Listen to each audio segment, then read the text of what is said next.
वेदा जमीन पर बेहोश पड़े थे। उनके मुंह से खून निकल रहा था। मुंह पर पानी मारकर उन्हें होश में लाया गया। वेदा एकदम से उठे। जहां उनके हाथों में हथकड़ियां थी, उनके चारों तरफ खून ही खून था और पुलिस वाले उन्हें घेर कर खड़े थे। वहीं संजय काफी चोटिल हो गया था और उसे इमरजेंसी में डाला गया था। अपने हाथों में हथकड़ियां देख वेदा बोले, इंस्पेक्टर, ये क्या है? मेरे हाथों में हथकड़ियां कैसे? और ये खून क्या हुआ था यहाँ पर? यह सुन इंस्पेक्टर दीप वेदा का कॉलर पकड़ते हैं। इंस्पेक्टर, ये सब क्या है? आखिर क्या हो रहा है यहाँ पर? तुमने मेरा कॉलर क्यों पकड़ा है? वेदा गुस्से में कहते हैं, जिस पर दीप ने कहा, वेदा, तुमने ये सब क्या कर दिया? अगर हम तुम्हें ना रोकते तो तुम उस संजय को मार देते। और क्या हो गया था तुम्हें? तुम एकदम से उठे और संजय को मारने लगे और क्या बदबदा रहे थे कि तुमने मेरे साथी को मार दिया, तू मेरे मालिक को मारेगा, मैं तुझे पहले मारूंगा। पता नहीं क्या क्या कह रहा था तू। संजय ऑलमोस्ट मर गया था। अगर हम तुम्हें डंडे से मारकर ना रोकते तो उसे मार ही देता। सब इंस्पेक्टर राज तो तुम्हें शूट करने जा रहे थे, वो तो मैंने रोका। वेदा, ये सब क्या है? ये सुन वेदा बिल्कुल हैरान हो गए। वो हल्का सा उठने की कोशिश करते हैं, जिस पर एक कांस्टेबल उन्हें धक्का देकर फिर से जमीन पर गिरा देता है। वेदा, तुम यहीं पर हो। अब डीएसपी साहब आने वाले हैं और इसी के साथ साथ WWH के प्रेसिडेंट भी। जो तुमने किया है वो माफी के लायक नहीं है। संजय अगर मर जाता तो सारा केस घूम जाता और तुम्हारी तरफ आ जाता। और क्या है ये काला खून? वेदा ने तुरंत उस काले रंग के खून की तरफ देखा जो उनके दाएं हाथ से निकल रहा था। ये उसका काम है, ये अक्सराज का काम है। मैंने उसे कहा था कि मेरे बिना कहे मेरे शरीर पर ना आए, पर आज वो आ गया। उसने ये सब किया। इस अक्सराज के बच्चे को मैं छोड़ूंगा नहीं। अक्सराज, अक्सराज, सुन रहा है तू? अक्सराज। वेदा मन ही मन उसे बुलाने लगते हैं, पर वो कोई जवाब नहीं दे रहा था। वेदा ने उस काले खून को अच्छे से देखा।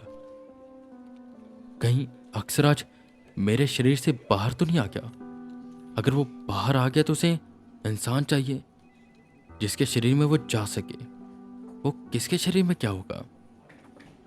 वेदा इतना सोच दीप से पूछते हैं, यहां कोई और था जो चोटिल हुआ है संजय के अलावा? दीप काफी गुस्से में आता है और कहता है, वेदा, ऐसे भोले मत बनो जैसे तुम्हें कुछ भी नहीं पता। ये सब एक्टिंग मत करो। तुमने संजय के साथ साथ एक कांस्टेबल को भी मारा है, उसे भी हॉस्पिटल लेकर गए हैं। तुम्हारे ऊपर बहुत सारे चार्जेस बनते हैं वेदा। बस शुक्र मनाओ कि किसी तरह तुम जस्टिफाई कर पाओ खुद को, वरना अब तुम्हें कोई नहीं बचा सकता। लेकर जाओ इसे जेल में। दीप के इतना कहते ही सबने वेदा को पकड़ा और जेल में कैद कर दिया। वहीं संजय का इलाज चल रहा था और उसी हॉस्पिटल में वो कांस्टेबल भी एडमिट था। थोड़ी देर बाद दो गाड़ियां पुलिस स्टेशन के सामने आकर रुकी।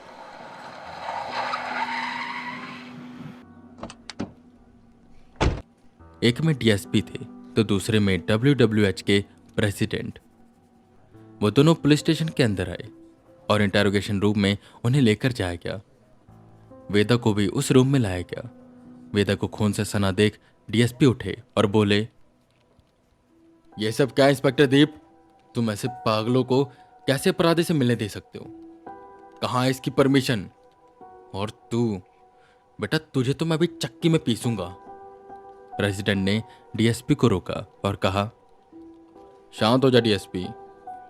Agent V I mean Veda, कुर्सी पर बैठो और मुझे बताओ क्या हुआ था यहां पर। क्यों तुमने संजय पर हमला किया? और अगर तुम इस केस में आ रहे थे तो मुझे इन्फॉर्म क्यों नहीं किया गया था? वेदा थोड़ा सा नजर झुकाते हुए कहते हैं, I am sorry sir. Actually inspector Deep मेरे दोस्त की तरह है। उन्होंने मुझे बुलाया था उस संजय से मिलने के लिए, क्योंकि उस संजय उन्हें कुछ अजीब लग रहा था और वो है भी। उसके पास सर देवा जैसी ताकतें हैं। वो संजय नहीं है, बल्कि वो एक ऐसा तांत्रिक है जो अपनी आत्मा को काबू कर सकता है। और उसने संजय को मारा, मतलब संजय की आत्मा को अपने काबू में किया और वो संजय के शरीर में चला गया। आई नो बहुत कॉम्प्लिकेटेड है, पर यह सच है। और अक्सराज जो मेरे शरीर में है, मतलब था, उसका जो मालिक है शैतान, वो इस दुनिया में आ चुका है, पर बच्चे के रूप में। उसका सेवक है कालराज, जिसने एक दुनिया बनाई थी, और उसी दुनिया में घुसकर संजय ने कालराज को मार दिया और उसके मालिक यानी कि शैतान को मारने का प्लान बना रहा था। हालांकि मैंने अक्सराज को मना किया हुआ था कि वो मेरे शरीर में रहे। उसने मुझे हमेशा एक बात कही थी कि वो अपने मालिक के खिलाफ बगावत नहीं करेगा, और उसने ऐसा ही किया। और शायद इसलिए वो संजय को मारना चाहता था, और अब वो मेरे शरीर से बाहर जा चुका है। मुझे तो याद ही नहीं कि यहां पर हुआ क्या था। डीएसपी बीच में ही बात को काटते हैं और कहते हैं, अबे चुप कर, ये सब बकवास कहानियां यहां मत बना। इंस्पेक्टर दीप, एक्शन लो राइट नाउ। इसी बीच प्रेसिडेंट को गुस्सा आ जाता है और वो कहते हैं, डीएसपी तुझे एक बार में समझ नहीं आया? मैंने कहा ना चुप, और अगर चुप नहीं रह सकता तो बाहर जा ऐसे। ये मत भूल, वेदा ने कितने केसेस सॉल्व करने में तेरी और मेरी मदद की है। वेदा जो कह रहा है सच है। इंस्पेक्टर दीप, इस केस को स्पेशल केस में डालकर इसका पैराफाइल बना दो। मैं हेडक्वार्टर्स में दिखाकर वेदा के खिलाफ जितने भी चार्जेस लगते हैं उसे हटवा दूंगा, समझे? और वेदा, ये अक्सराज कहाँ पर है अभी? ये सुन वेदा चिंतित हुए और कहने लगे, सर कहते हुए बहुत बुरा लग रहा है, पर मुझे नहीं पता कि अक्सराज कहाँ पर है। उसने मेरा शरीर छोड़ दिया है और वो अब किसी और शरीर में जाएगा। वो जरूर संजय से बदला लेगा, इसलिए मैं संजय को खास सिक्योरिटी देनी होगी। और अक्सराज इतना ताकतवर है कि वो संजय को मार सके, तो घेरा मजबूत होना चाहिए। आई होप आप समझ रहे हैं मैं क्या कहना चाहता हूँ। प्रेसिडेंट ने हाँ में सिर हिलाया और बाहर निकल गए। दांत पीसते हुए डीएसपी भी उठा और बाहर आ गया। सॉरी यार वेदा, मुझे पता नहीं था कि ये सब हुआ। मुझे लगा वो तुम ही थे। इंस्पेक्टर दीप ने माफी मांगी, जिस पर वेदा उसे माफ कर देते हैं और इंस्पेक्टर वेदा की हथकड़ियां खोलते हैं। दीप, हमें जल्द से जल्द संजय के पास जाना होगा और उसे सब सच सच बताना होगा। हालांकि वो बुरा है, पर इसका यह मतलब नहीं कि हम उसे मरने देंगे, क्योंकि अगर वो मर जाएगा तो किसी और के शरीर में जाएगा, और उसके शरीर में जाएगा तो उसकी जान ले लेगा। हमें इसे कैद करना होगा, पर अभी इसे अक्सराज से बचाते हैं। वेदा इतना बोल जल्दबाजी करने लगे। पर वेदा, हम उसे बचाएंगे कैसे अगर वो इतना ताकतवर है?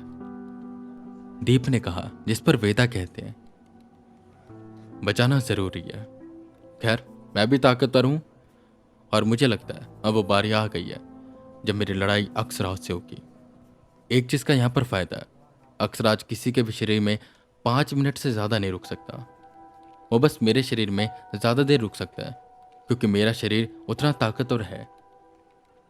तो हमारे पास 5 मिनट का वक्त होगा। पर हां, 5 मिनट अक्सराज को भटकाने के बाद हमें उस शख्स को मारना होगा जिस शख्स के अंदर वो अक्सराज है, और उसको जलाना होगा। उसके खून की एक भी बूंद नहीं बचनी चाहिए। चलो, अब हमें देर नहीं करनी चाहिए। यह सब करना खतरे से खाली नहीं था, पर यह सब करना जरूरी था, और इसके लिए इंस्पेक्टर भी तैयार थे।